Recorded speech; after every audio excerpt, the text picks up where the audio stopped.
दुरितानि परासुवा यद्भद्रं तन्न आसुवा त्वमेव माता च पिता त्वमेव त्वमेव बन्धुश्च सखा त्वमेव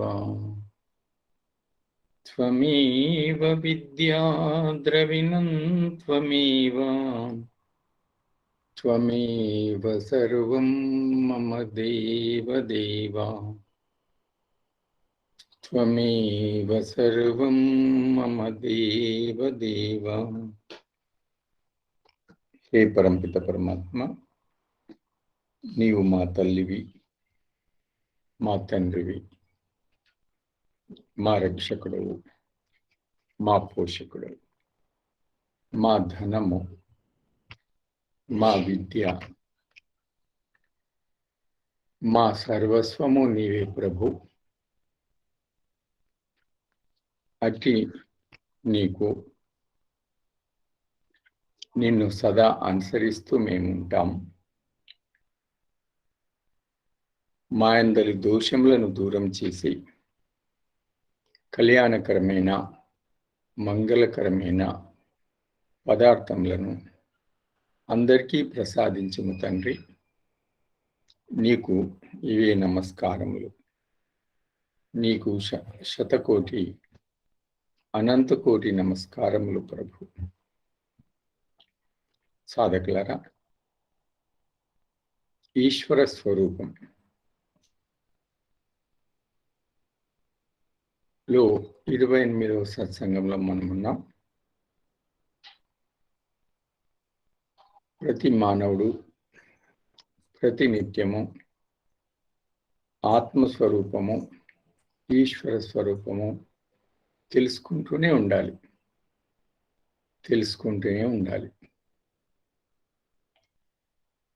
ఏ ఒక్క రోజు కూడా ఈశ్వరుని తెలుసుకోలేకపోయాను అనే పరిస్థితి ఉండకూడదు. ఎందుకంటే ఈ లోక వ్యవహారాల్లో పడి ఈశ్వర జ్ఞానానికి దూరం అవుతాము. మనం మానవులము, ఈ సమాజంలో ఉన్నాం, ఈ లోకంలో ఉన్నాం, కుటుంబంలో ఉన్నాం. కుటుంబంతో లోకంతో కలిసి ఉండడము, మెదలడము తప్పనిసరి. మన వృత్తిలో మనం ముందుకెళ్ళడము, 10 మందిని కలవడం తప్పనిసరి.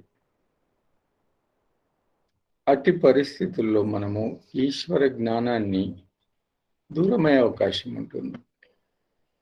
అందుకే ప్రతివారు ప్రతిరోజు ఏ రకంగా భోజనం చేస్తామో అదే రకంగా ఈశ్వరుని గురించి ప్రతిరోజు తెలుసుకోవాలి, ప్రతిరోజు వినాలి, ప్రతిరోజు ధ్యానించాలి, ప్రతిరోజు పరమాత్మకు దగ్గర అవ్వాలి. ఈరోజు 1-2 మంత్రాలు తెలుసుకుందాం. ఆ పరమాత్మ గురించి ఏం చెప్తున్నాయో. ఇది ఋగ్వేద మంత్రము. ఈ విధంగా చెప్తుంది: సముద్రాదర్నవాదది సంవత్సరో అజాయత అహోరాత్రాని విదదత్ విశ్వస్య మిషతో వశీ సముద్రాదర్నవాదది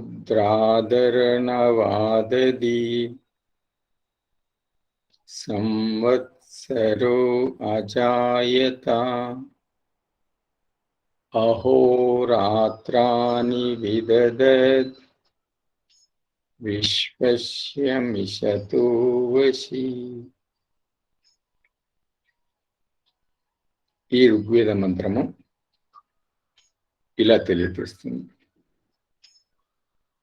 ఓ పరమేశ్వర, నీ యొక్క జ్ఞానమయమగు అనంత సామర్థ్యం చేతనే జలంతో నిండియుండు మహాసముద్రములు మేఘములు ఉత్పన్నములైనవి. పిమ్మట సంవత్సరములు మాసము పక్షము తిథులు ఉత్పన్నములైనవి. మరియు సమస్తమును వశములో ఉంచుకొను ఈ స్వాభావిక చైతన్య శక్తి చేతనే దినము రాత్రి రచింపబడినవి. మనము కుటుంబం మీద ధ్యాస పెట్టుకుంటాం, కుటుంబ పనుల్లోనే మునిగిపోతాం, మిగతా వాటి ఎక్కువ పట్టించుకోం. ఎవరైతే ఒక వృత్తిలో ఉన్నారో, ఒక వ్యాపారంలో ఉన్నారో, ఆ వృత్తిలో ఉన్నవారు దాంట్లోనే మునిగి ఉంటారు, మిగతా ఎక్కువ పట్టించుకోరు. ఇప్పుడు ఈ మంత్రంలో చూస్తే కొన్ని విషయాలు మనకు లోతుగా అర్థమవుతాయి. రోజు మనం చూసేటియే, కానీ కొన్ని అర్థమైతే ఏంటి, ఈ భూమి మీద ఇంత పెద్ద భూమి, భూమి మీద గొప్ప గొప్ప మహాసముద్రాలు ఉన్నాయి. మేఘాలు పెద్ద పెద్దవి ఉత్పన్నమవుతుంటాయి. సంవత్సరము అని ప్రతిసారి ఒకటి వస్తూ ఉంటుంది. ఆ పాత సంవత్సరం పోయింది, కొత్త సంవత్సరం వచ్చింది అని అందరూ చెప్పుకుంటుంటారు. సంవత్సరంలో భాగంగా మొదటి నెల, రెండవ నెల అని చెప్పుకుంటాం. నెలలో పక్షం ఉంటుంది, తిథులు ఉంటాయి, రాత్రి ఉంటుంది, పగలు ఉంటుంది. ఇవన్నీ ఎవరు నిర్ణయించారు? ఇవన్నీ రూపకల్పన ఎవరు చేశారు? ఏ టెక్నాలజీ ఆధారంగా ఇవన్నీ నిర్మాణమైనాయి అని సత్యాన్ని అన్వేషించే వ్యక్తికి అర్థమవుతాయి. అతడికి ప్రశ్న వస్తుంది. మనం రోజు ఇవి చూస్తుంటాం, మన ఇంటి పనుల్లో, మన వృత్తి పనుల్లో మునిగి ఉండి ఈ ప్రశ్నలు ఎక్కువ రావు. ఎప్పుడన్నా వచ్చినా అనుకొని పక్కకు పెట్టేస్తాం. ఒకవేళ దాని అర్థంలోకి వెళ్ళినా దాన్ని పెద్దగా సీరియస్గా తీసుకోం, లోతుగా. చూడండి ఏమంటుంది ఈ మంత్రం. ఆ పరమాత్మ యొక్క అనంత సామర్థ్యము, ప్రతి మనిషికి సామర్థ్యం ఉంటుంది. శక్తి, సామర్థ్యం, ఈ రెండు పదాలు మనం విన్నాం. సామర్థ్యము అనగా పని చేసేటువంటి స్థాయిని అది తెలుపుతుంది. అతని సామర్థ్యం గొప్పది అంటే అతడు గొప్ప స్థాయిలో కొన్ని కార్యాలు చేయగలుగుతాడు అన్నట్టు. హనుమంతుని సామర్థ్యం చాలా పెద్దది. ఎంత పెద్దదంటే అతడు సముద్రాన్ని దాటిపోగలుగుతాడు. సాధారణంగా ఒక నదిని దాటుతాం మనం, ఒక కాలువ, ఒక నది, ఇలాంటివి దాటుతాం. మన సామర్థ్యం, ఆ గొప్ప మహాపురుషుడు హనుమంతుని సామర్థ్యం ఎంత గొప్పదంటే భారతదేశం నుంచి శ్రీలంక వరకు సముద్రం ఉంటే దాన్నే దాటేశాడు. దాన్ని సామర్థ్యం అంటారు. అది పెద్దది, మనది చిన్న సామర్థ్యం. పరమాత్మది ఎంత పెద్ద సామర్థ్యమో, అతనిది అనంత సామర్థ్యం. అంటే అతడు ఏమేమి చేయగలుగుతాడో చెప్పడం కష్టం. అటువంటి అద్భుతం దాన్నే కొందరు మహిమలు అంటారు, కొందరు మహిమలు కూడా అంటారు వాళ్ళ భాషలో. గొప్ప గొప్ప కార్యాలు చేస్తాడు పరమాత్మ. ఏవేవి మనం చూస్తున్నామో ఎవరి సహాయం లేకుండా అతడు ఒక్కడే చేసేస్తాడు. అంత గొప్ప సామర్థ్యం కలిగి ఉండే ఆ పరమాత్మ వల్లనే ఈ పెద్ద భూమి, ఈ భూమి మీద సముద్రాలు ఏర్పడ్డాయి. ఈ భూమి ఎంత పెద్ద ఉంది? ప్రస్తుతానికి భూమి మీద 200 దేశాలు ఉన్నాయి. ఈ 200 దేశాల్లో సుమారు 700 కోట్లకు పైగా మానవులు జీవిస్తున్నారు. 200 దేశాలు, 200 ప్రభుత్వాలు ఈ భూమి మీద నడుస్తున్నాయి. కోటాను కోట్ల ఇతర ప్రాణులు జీవిస్తున్నారు. అలాగే ఈ భూమి మీద మహాసముద్రాలు ఉన్నాయి. మహాసముద్రాలు. ఆ మహాసముద్రాలు, ఆ నీటిని ఎవరు తీసుకొచ్చారు? ఈరోజు మనం చూస్తాం, రాష్ట్ర ప్రభుత్వము లిఫ్ట్ ఇరిగేషన్ చేస్తుంది, దానికోసం ఎన్ని కోట్లు ఖర్చు చేస్తుంది. ఒక లిఫ్ట్ ఇరిగేషన్ నీరు ఎత్తి అటు పోయడానికి ఇన్ని కోట్లు అంటుండ్రే.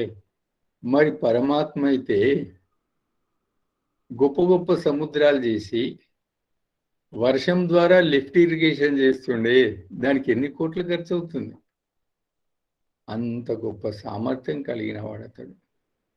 కాబట్టి భూమిని చేసి భూమి మీద సమస్త మహాసముద్రాలు అతడు తన సామర్థ్యం ద్వారానే నీటిని తయారు చేస్తాడు. దాన్నే సైన్స్ నీరు ఎలా తయారవుతుందో చెప్తుంది. నీటిలో హైడ్రోజన్, ఆక్సిజన్ ఉంటుంది అని సైన్స్ ద్వారా చెప్తారు. అది నిజమే, మన వేదం కూడా అదే చెప్పింది. ఆ రెండింటి కలయిక వల్లనే నీరు ఉత్పన్నమవుతుంది. నీరు మిశ్రమ పదార్థం. నీరు 3 స్థితుల్లో ఉంటుంది: వాయు స్థితుల్లో, ద్రవ స్థితిలో, ఘన స్థితిలో. మొట్టమొదలు వాయు స్థితిలో ఉంటుంది నీరంతా. ఈ భూమి తయారయ్యే సమయంలో ఆ భూమి కొద్దిగా ఘనం తయారైనాక వాయు స్థితిలో ఉన్నటువంటి నీరు ద్రవ స్థూపంలో వస్తుంది. ఇలాంటి స్థితి పరమాత్మ దానికి కలిగిస్తాడు. సైన్స్ కూడా అది చెప్తుంది. ఇలా మహాసముద్రాలను పరమాత్మ ఈ భూమి మీద ఏర్పాటు చేశాడు. చేసి ఏం చేశాడు? మేఘాలు ఏర్పాటు చేశాడు. అసలు మేఘాలు అనేది చాలా పెద్ద టెక్నాలజీ.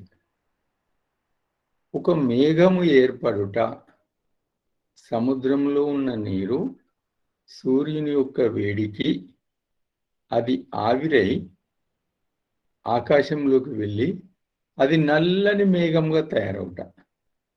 ఎంత గొప్ప టెక్నాలజీ! ఆ టెక్నాలజీ పరమాత్మ నీటికి ఏర్పాటు చేశాడు.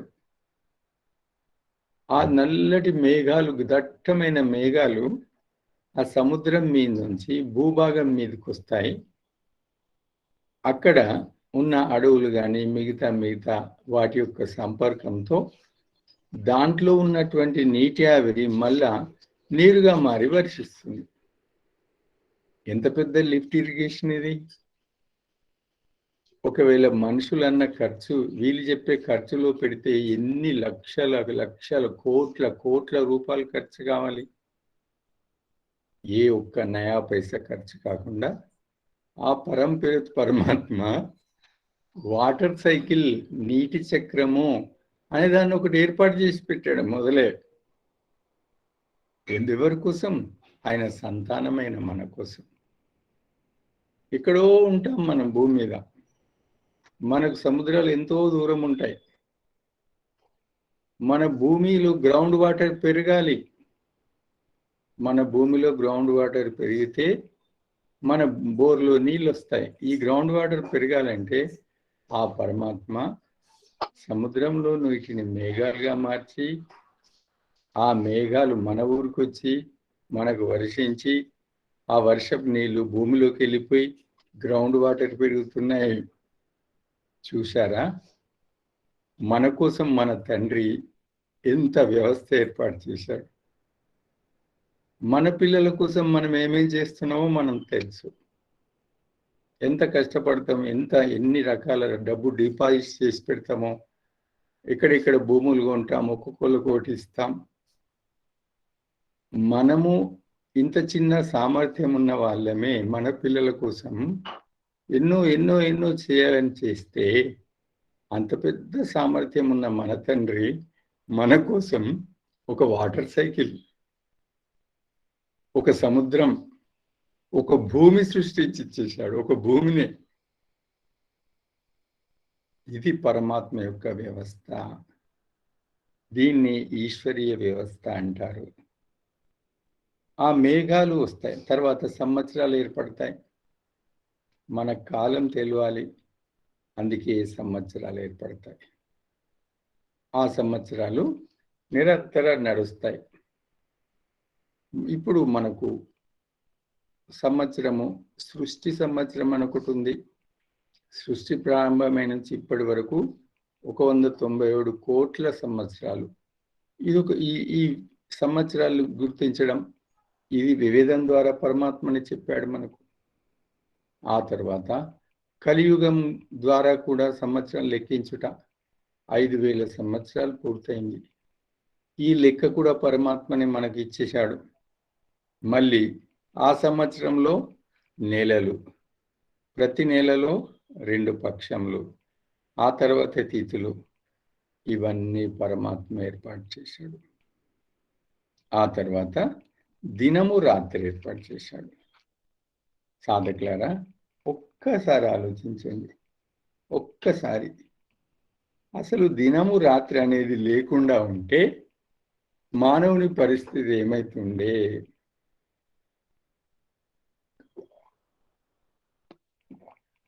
మొత్తము దినమే ఉంటుంది, ఇక రాత్రి ఉండదు. మొత్తం దినమే ఉంటుంది, రాత్రి ఉండదు. అప్పుడు మానవుని పరిస్థితి ఏమైతుండే? పిచ్చివాడైపోతుండే.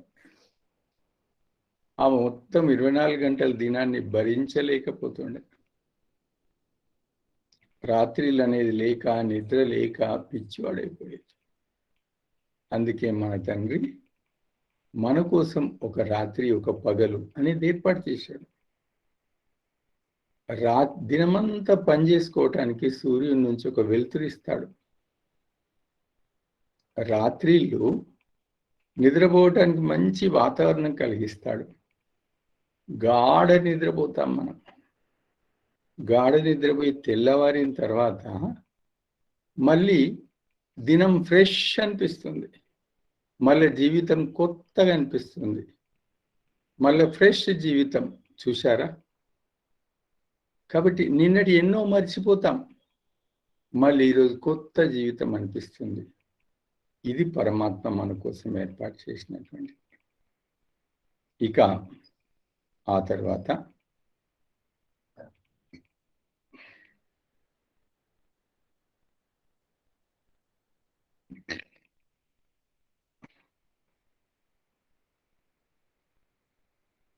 ఒక అథర్వణ వేద మంత్రము ఇలా చెప్తుంది.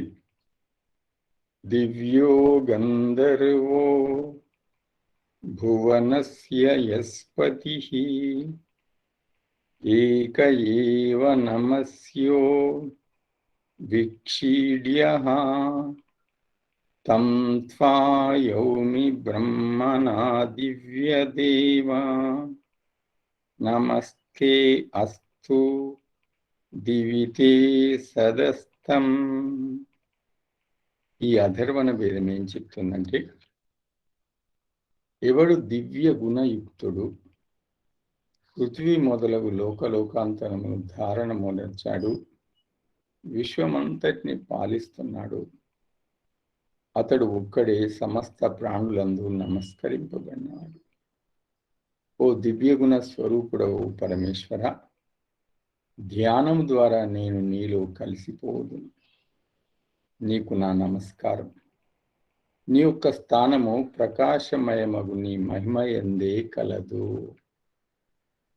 అని వేదమంత్రము పరమాత్మ గురించి స్పష్టంగా మనకు తెలియజేస్తుంది.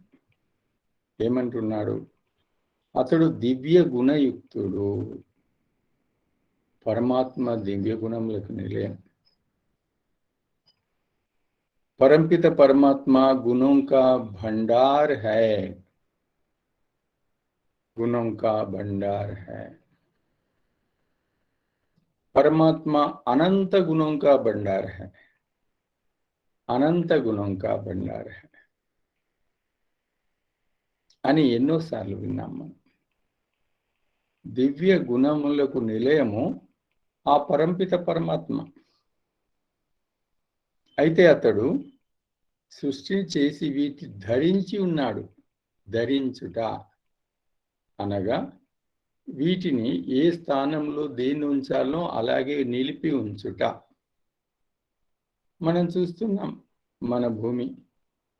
పొద్దున్న లేవగానే సూర్యుడు ఇట్లా కనబడతాడు. అతనికి ఏదైనా ఆధారం ఉందా? లేదు. సూర్యుడికి పైన దారం లేదు, కింద ఏం సపోర్ట్ లేదు, ఏది లేకుండా ఇట్లా ఆకాశంలో అలా శూన్యంలో ఉండిపోతాడు. రాత్రి అవుతుంది, చంద్రుడు వస్తాడు. చంద్రుడికి ఏ ఆధారం లేదు, సపోర్ట్ లేదు. నక్షత్రాలకు సపోర్ట్ లేదు. మరి వీటికి ఏ సపోర్ట్? పరమాత్మ సపోర్ట్. అతడు ధరించి ఉన్నాడు వీటన్నింటినీ. అలాగే విశ్వమంతటిని పాలిస్తున్నాడు. మనకు తెలుసు, అమెరికా దేశాన్ని అమెరికా అధ్యక్షుడు పాలిస్తాడు. భారతదేశాన్ని మన ప్రధానమంత్రి పరిపాలిస్తాడు మంత్రి మండలి సాయంతో. మరి ఈ ప్రపంచమనే సామ్రాజ్యాన్ని ఎవరు పరిపాలించకుండా నడవదు కదా. ఈ ప్రపంచ సామ్రాజ్యంలో అన్ని సిస్టమేటిక్ నడుస్తున్నాయి, ఏదీ లేటు కాదు. ఈరోజు సూర్యుడు రాలేదు అని ఎన్నడూ మనకు తెలియదు. అలాంటి జరగలేదు. సమయానికి సూర్యుడు వస్తాడు, సమయానికి సూర్యుడు పోతాడు. సమయానికి ఏ రోజు ఎప్పుడు పౌర్ణమి జరగాలనో ఆ రోజు పౌర్ణమి అవుతుంది.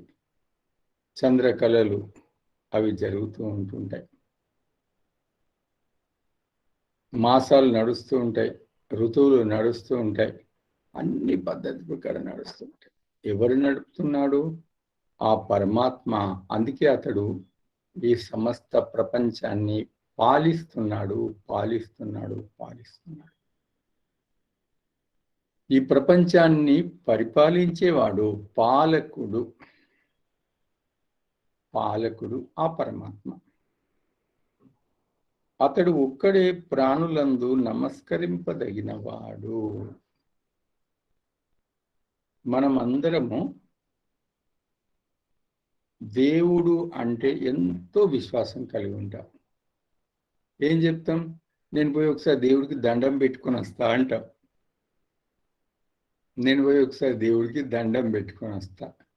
పోతాం, దండం పెట్టుకొని వస్తాం.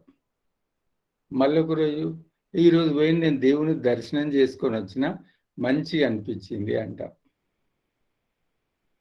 నేను ఈరోజు దేవుని పూజ చేసిన అంటాం.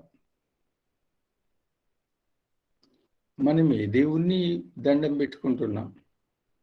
ఏ దేవుణ్ణి దర్శిస్తున్నాం? ఏ దేవుణ్ణి పూజిస్తున్నాం? అతడు పరమాత్మనే అయి ఉండాలి. ఆ పరమాత్మ ఒక్కడే మనం పూజింపదగినవాడు, నమస్కరింపదగినవాడు, మనము దర్శింపదగినవాడు.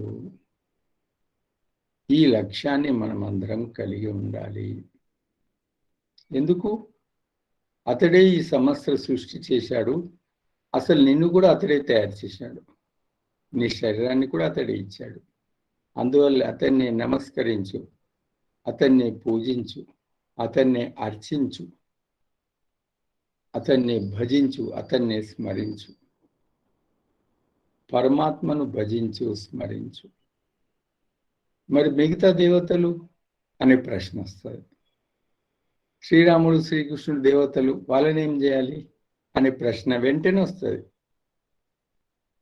పరమాత్మను పూజించు, భజించు, స్మరించు. శ్రీరాముడు, శ్రీకృష్ణుడు దేవతలు, వాళ్ళని కూడా పూజించు. అంటే అర్థము వాళ్ళ మీద పూలు వేయని కాదు, వాళ్ళని పూజించుట అంటే శ్రీరాముని వలె నీవు జీవించుటయే అక్కడ శ్రీరామ పూజ. శ్రీకృష్ణుని వలె ధర్మయుక్తంగా జీవించుటయే అక్కడ శ్రీకృష్ణుని పూజ. కాబట్టి దేవతల్ని అందరినీ శ్రీరామ, శ్రీకృష్ణ అలాంటి దేవతల్ని అనుసరించి జీవించుట ఈ దేవతల పూజ. ఆ పరంపిత పరమాత్మని మనసులోనే ఉన్నాడు. అతన్ని ధారణ చేసి అతనికి స్మరించి భజించి అతనికి నమస్కరించుట, అది పరమాత్మ పూజ. కాబట్టి మనం ఎవరిని విమర్శించాల్సిన అవసరం లేదు. ఎందుకంటే వేదము ఎక్కడ విమర్శించదు. ఇక్కడ ఏం చేయాలనో కర్తవ్యం చెప్తుంది. ఈ రకంగా మనము ఆ పరమాత్మకు సమర్పితమై ఉండాలి. అతన్ని నమస్కరించాలి. ఓ పరమేశ్వర, ధ్యానము ద్వారా నేను నీలో కలిసిపోవదును అనే ఒక వాక్యం చెప్పబడింది. అంటే నేను నిన్ను నిరంతరం ధ్యానిస్తాను ప్రభు అని చెప్తున్నాడు. నేను నిన్ను కలిసిపోతాను అంటున్నాడు. కలిసిపోతానంటే లీనమైపోతానని కాదు, నీతో సంబంధం ఏర్పాటు చేసుకుంటాను. ఆ పరంపిత పరమాత్మ నీ హృదయంలోనే విరాజమానమై ఉన్నాడు. ఆ దేవుడు నీలో విరాజమానమై ఉన్నాడు. నీ హృదయం అనే మందిరం, నువ్వు కోరుకునే మందిరం నీకు దూరం ఎక్కడో లేదు. నీ హృదయమే ఒక మందిరం. నీ హృదయ మందిరంలో ఆ పరమాత్మ ఉన్నాడు. అక్కడ అతన్ని మనం దర్శించాలి. అక్కడున్న పరమాత్మతో సంబంధం ఏర్పాటు చేసుకోవాలి. అతన్ని భజించాలి, అతన్ని స్మరించాలి, అతన్ని జపించాలి, అతనితో కలిసి జీవించాలి, అతన్ని అనుసరించి నడవాలి. ఎందుకంటే నీ హృదయంలో కూర్చొని పరమాత్మ నిన్ను సదా రక్షిస్తుంటాడు. నీకు జ్ఞానాన్ని ఇస్తాడు, శక్తినిస్తాడు, ప్రేమనిస్తాడు, పవిత్రతనిస్తాడు, ఇచ్చి కాపాడుతాడు. కాబట్టి ఆ పరంపిత పరమాత్మ సమస్తము నీకు ఇస్తుంటాడు. అతన్ని ధ్యానము ద్వారా మనం కలవాలి. ధ్యానం చేసేటప్పుడు మనం ఏం చేస్తున్నాం? పరమాత్మతో సంబంధం ఏర్పాటు చేసుకుంటున్నాం. ఆ పరమాత్మతో సంబంధం అనేది ధ్యానంలో ఏర్పాటు చేసుకొని ప్రతిరోజు అదే సంబంధంతో జీవించే ప్రయత్నం చేస్తున్నాం.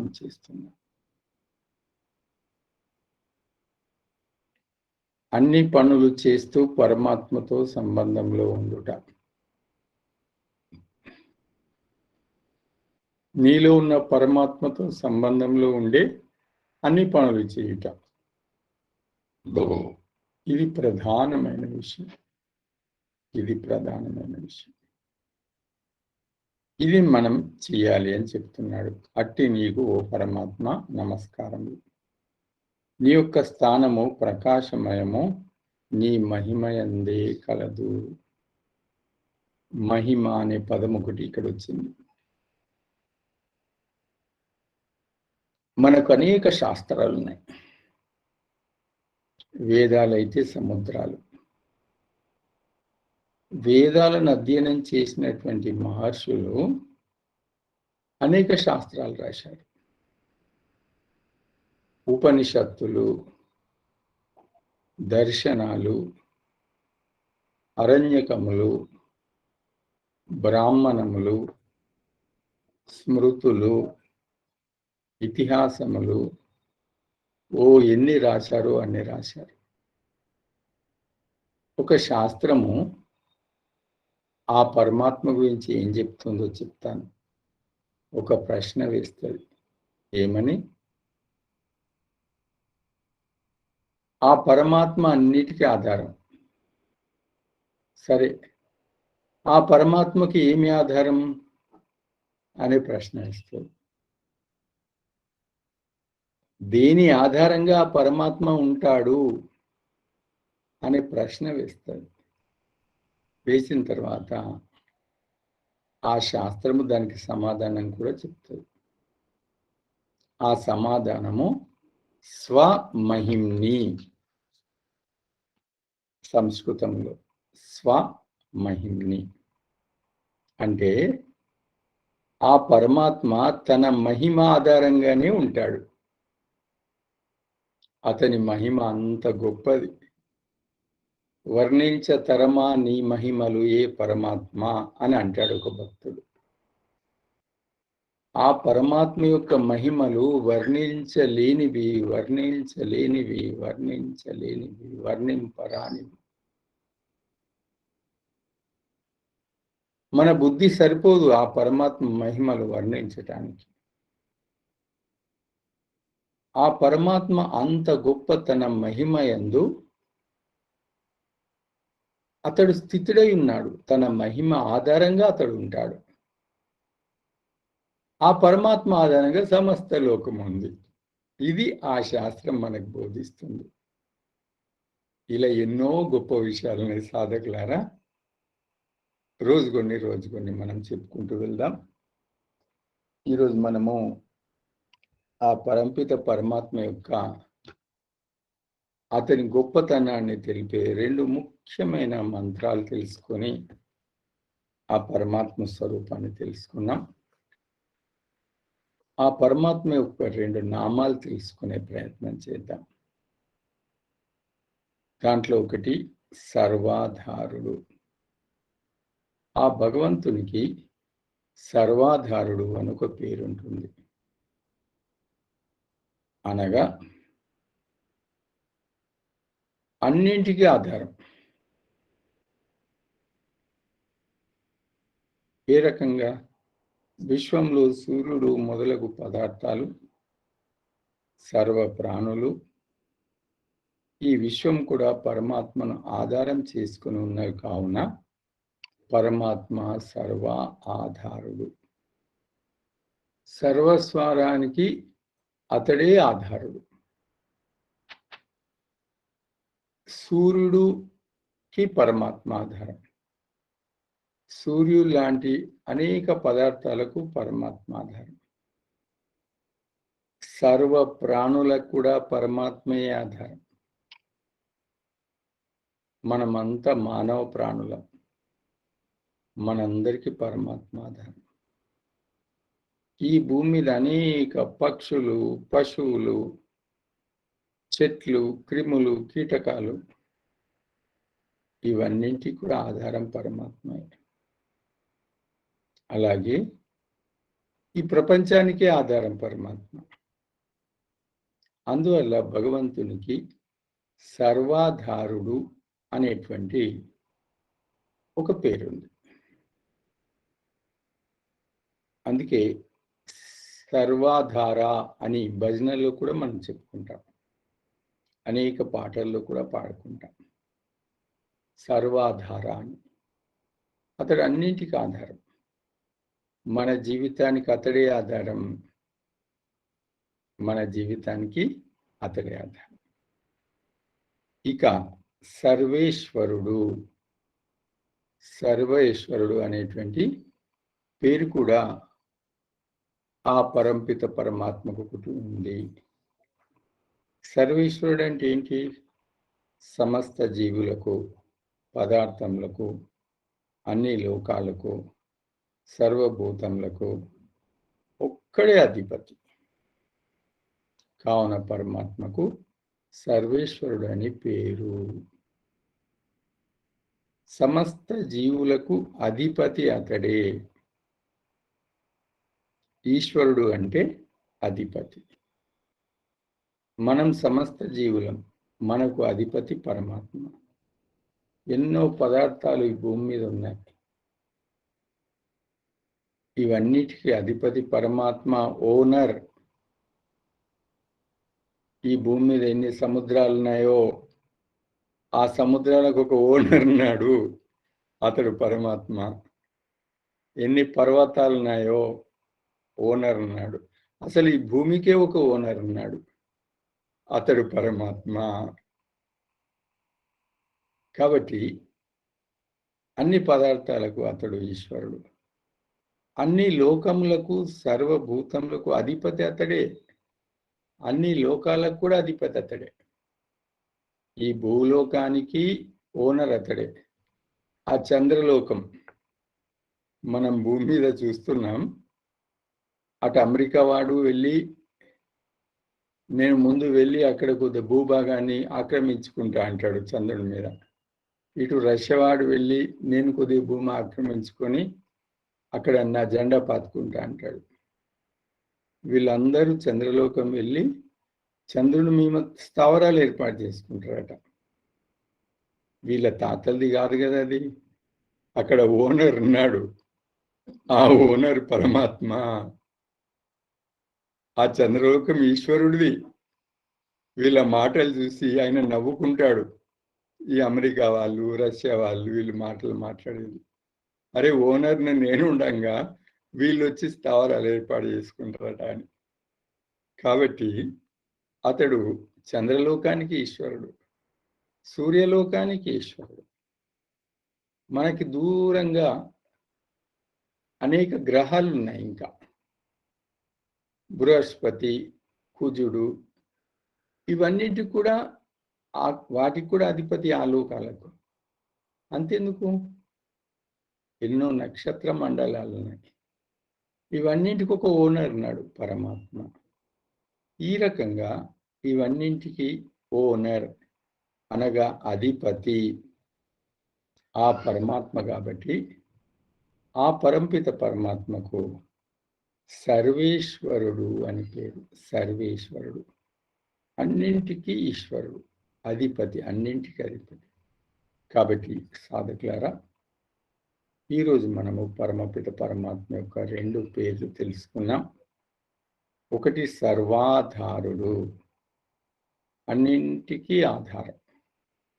2 సర్వేశ్వరుడు, అన్నింటికీ అధిపతి, అన్నింటికీ అధిపతి అతడే. ఈ రకంగా 2 పేర్లు తెలుసుకున్నాం.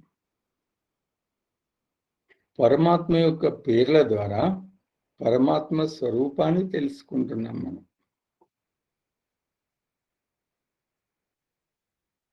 పరమాత్మ స్వరూపాన్ని తెలుసుకుని ఏం చేయాలి? అతని యొక్క భక్తిలో నిండుగా ఉండాలి. పరమాత్మ భక్తి అంటే ఏంటిది? ఈరోజు లోకంలో చూస్తున్నాం కదా, కొందరు అడ్డనామాలు పెట్టుకుంటారు, కొందరు నిలువు నామాలు పెట్టుకుంటారు, కొందరు తెల్ల బట్టలు అయితే కొందరు పచ్చ బట్టలు, ఇంకోటి కొందరు వేరే బట్టలు. ఇది భక్త్యా? పరమాత్మ నవ్వుకుంటాడు ఇవి చూసి. అరే, నేను ఎవరిని అడ్డనామాలు పెట్టుకోమని లేదు, నిలునామాలు పెట్టుకోమని లేదు, ఎర్ర బట్టలు కట్టుకో, పచ్చ బట్టలు కట్టుకో, ఇవి ఏం చెప్పలేదు. ఎందుకు చేస్తున్నారు? ఇది మన దేశంలో మొదటి నుంచి లేదు. ఇది భక్తి అని ఎవరు చెప్పలేదు, కానీ అలా వచ్చింది కాలంలో. దాన్ని మనం చర్చించాల్సిన అవసరం కూడా లేదు. మరి ఏది భక్తి? ఆ పరమాత్మ నీ హృదయంలో ఉన్నాడు. నీ హృదయంలో మందిరము. నీ హృదయ మందిరంలో పరమాత్మ విరాజమానమై ఉన్నాడు. అతన్ని తెలుసుకోవడమే భక్తిలో మొట్టమొదటి విషయం. నీలో ఉన్న పరమాత్మను తెలుసుకోవడం మొట్టమొదటి విషయం భక్తి. భక్తిలో 2వ అంశం, నీ హృదయంలో విరాజమానమైన ఉన్న భక్తుని పరమాత్మను సంపూర్ణంగా విశ్వసించుట. సంపూర్ణంగా విశ్వసించు.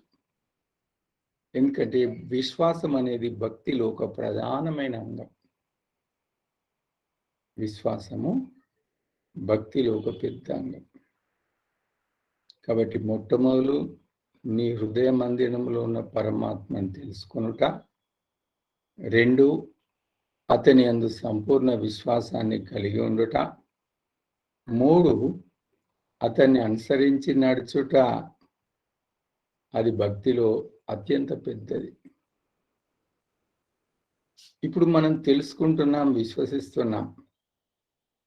ఇది చేస్తూ ఉంటే ముందు ముందు అతన్ని అనుసరించి నడవడం అనేది, అది కూడా ముందు ముందు చెప్తాను. అప్పుడు మనం సంపూర్ణ భక్తులం అవుతాం.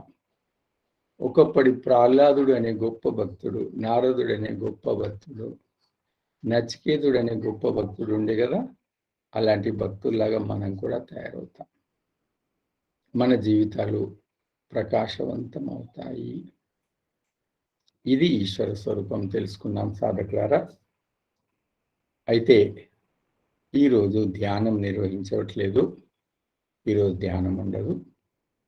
అయితే మనందరికి తెలుసు, సంక్రాంతి ఎల్లుండి 14వ తేదీ నాడు వస్తుంది. 14 రేపు ఒక్కరోజు మధ్యలో మనకు గ్యాప్ ఉంది. రేపు గురువారము కూడా మన సత్సంగం ఉంటుంది. సంక్రాంతి అనేది అదొక మన వైదిక పర్వదినం. సంక్రాంతి గురించి మీరు అనేక సార్లు విన్నారు. వైదిక సంస్కృతిలో సంక్రాంతి గురించి ఏం చెప్పబడిందో. అయినప్పటికీ ప్రతిసారి వినాలి వినాలి వినాలి అనిపిస్తుంది. ఆ పని రేపు జరుగుతుంది. రేపు మనము మన సత్సంగం ద్వారానే సంక్రాంతి ఉత్సవాన్ని రేపే జరుపుకుందాం.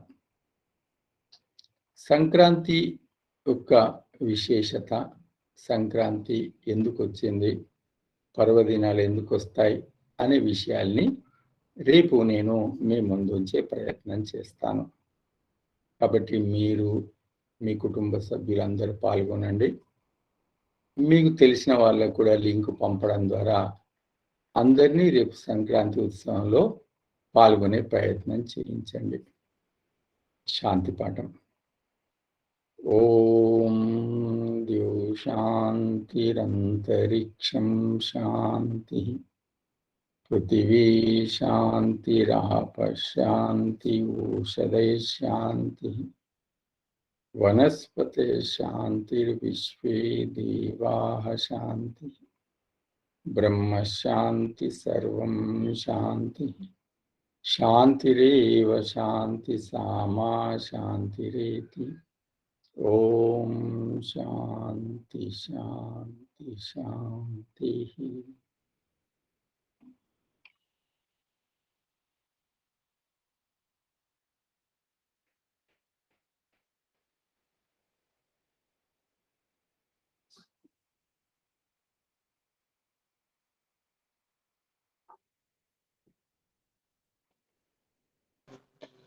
నమస్తే ఆచార్యజీ. నమస్తే. నమస్తే యాదగిరి గారు.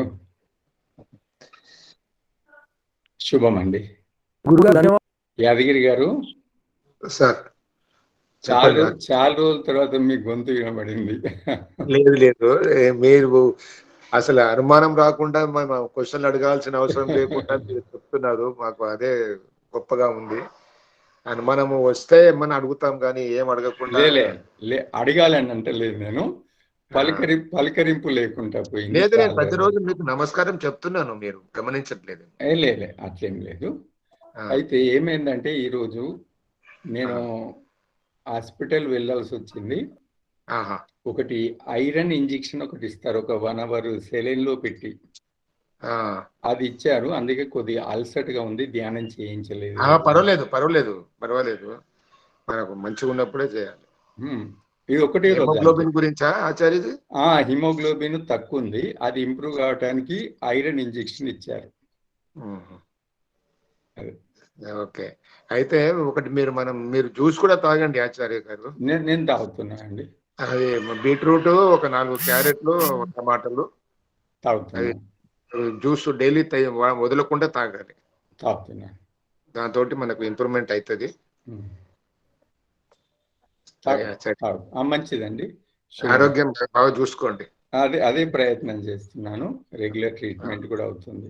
ఎంత ఉంది ఆచార్యజీ హిమోగ్లోబిన్? ఇప్పుడు 8 ఉంది. చాలా తక్కువ ఆచార్యజీ, చాలా తక్కువ. అదే ట్రీట్మెంట్ అవుతుంది ఇంకా.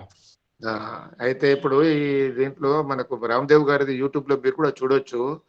హౌ టు ఇంక్రీజ్ హిమోగ్లోబిన్ అని మీరు యూట్యూబ్ లో కొడితే మీకు వచ్చేస్తుంది. చూశాను నేను. చూశారు కదా, ఫాలో అవుతున్నాను. అది ఫాలో అవ్వండి. ఇప్పుడు నాకు 11.4 ఉంది, నేను నిన్ననే చేయించాను. అయితే ఇంప్రూవ్ చేయాలి మీరు కూడా. నేను కూడా చేయాలి, 13 రావాలి. అవును. సరే ఆచార్యజీ, జాగ్రత్తగా కొంచెం దానిమ్మ రసం కూడా కలపాలి. దానిమ్మ రసం కలపాలి. ఖజూరు పండు తినాలి. ఖజూరు ఆక్రోట్, అంజీర్ ఇవి కూడా హెమోగ్లోబిన్ ని పెంచుతాయి. ఖజూర్, ఆక్రోట్, అంజీర్,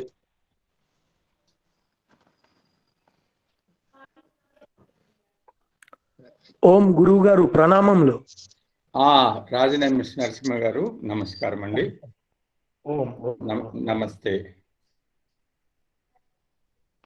ఓం నమస్తే గురూజీ.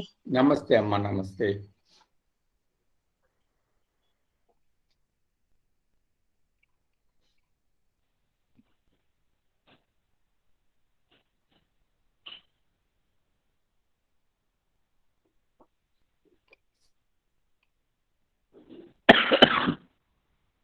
మంచి సాధకులరా, రేపు సంక్రాంతి విశేషాలతో, సంక్రాంతి పర్వదిన సందర్భము మనం ఒకరోజు ముందే చేసుకుంటున్నాం. ఆ సందర్భంగా కలుద్దాం.